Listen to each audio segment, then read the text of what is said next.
நாம் தமிழர் கட்சி நிறைய கொள்கைகள் பேசுறாங்க. இயற்கை வளங்களை காக்கணும், விவசாயத்தை காக்கணும் அப்படின்னு சொல்லி பேசுறாங்க. தற்சார்பு பொருளாதாரம் சொல்லி சொல்றாங்க.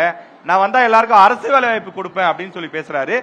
அந்த கொள்கைகள் உங்களை யாரெல்லாம் ஈர்த்திருக்கு, இல்ல அவங்க சொல்றதுல எனக்கு இதெல்லாம் ஏற்புடையதா இல்ல அப்படிங்கிற மாதிரி ஏதாவது கருத்துக்கள் இருக்கா? அதை பத்தி ஏதாவது இருந்தா நீங்க சொல்லலாம்.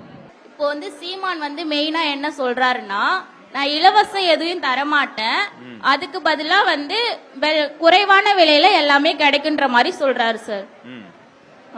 வேற வேற என்ன சொல்ல, இயற்கை வளங்கள் பத்தி எல்லாம் பேசுறாரு. அதெல்லாம் நீங்க எப்படி பாக்குறீங்க? பரவாயில்ல, நல்லா இருக்கு அப்படி பாக்குறீங்களா?